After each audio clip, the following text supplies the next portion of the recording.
Hi guys!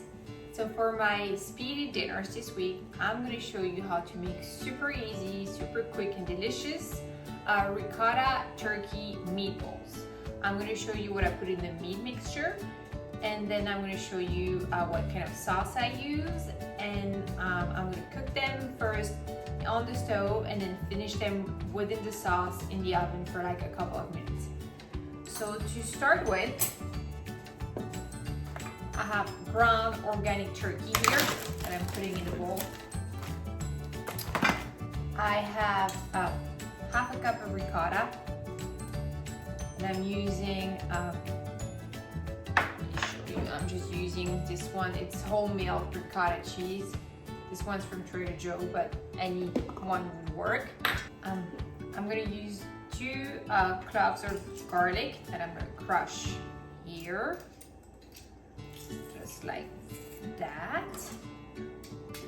And then to give these meatballs an Italian twist, I'm using a mix of oregano. I'm like doing half a teaspoon. And then something I always love in Italian, like sausages and meat and everything, I'm using fennel seeds. And I've just, these are whole that I just grounded in like a spice grinder. And I'm also doing half a teaspoon. I don't want to do too much because I don't want to overpower it. And then a little bit of red chili flakes, because just to give it a nice kick. I have here like half a cup of Parmesan. And then I'm gonna need an egg to bind it all together. And then here I have my fresh herbs. So I have fresh parsley that I always keep in a jar like that with a little bit of water in the fridge. And then I'm just gonna chop up a few, like approximately a fourth of a cup or something like that. There you go. Some salt and pepper. Cup.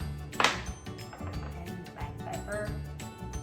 I want to say half a teaspoon is usually my go-to because I can always adapt after within the sauce.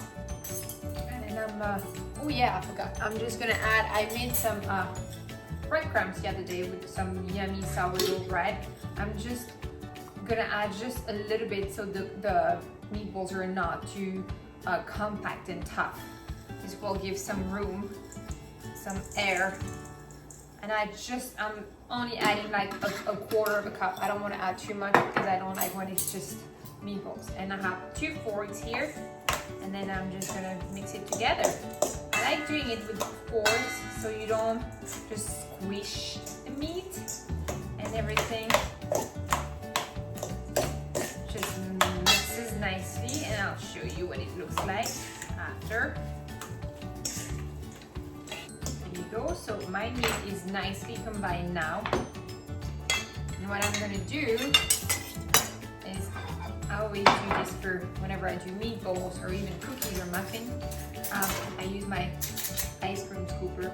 It allows me to make everything the same size, which you want, because then it will cook the same time. Because if you have one small one, one giant one, I mean cooking time will be different.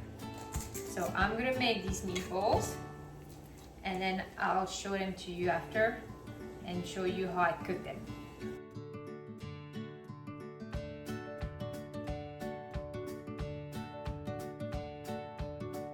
There you go. So I have like 12 meatballs here. So what I'm gonna do is I'm gonna heat up my cast iron behind me. When it gets warm, I'll add some olive oil, and then I'll cook them in 2 batches because I want to brown them on each side first, and I want to be able to, manipulate them easily, so I don't want to overcrowd my pan. And then when the 2 batches are cooked, I'll put them all together in the cast iron, and then with tomato sauce, and I'll have this one. I have this organic marinara sauce that I found at Costco. Nowadays you can find really good quality tomato sauce everywhere. The only thing you want to do if you're concerned is make sure it's organic and check the ingredients, which I've done here, and this one is pretty clean, so I don't mind using it.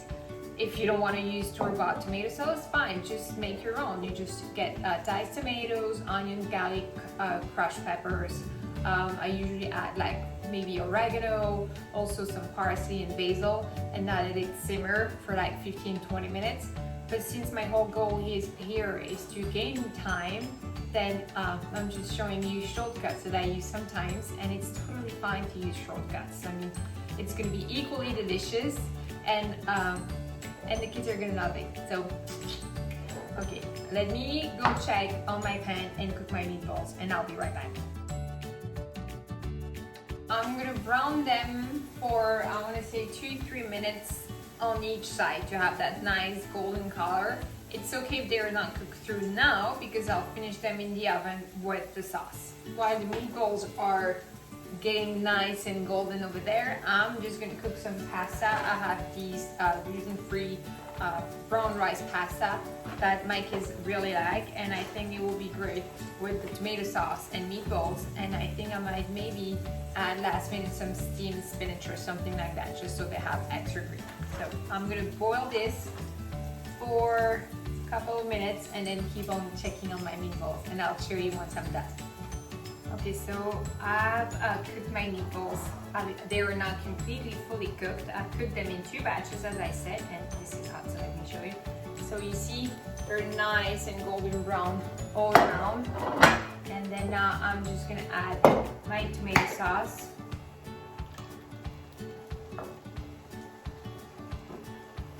And it's fine to have them a little bit crowded now since they're already browned and you know, and crisp, and I've brought a lot of flavor. So I'm giving a little shake, gentle shake to my meatballs with my tomato sauce, and I'll put this in the oven.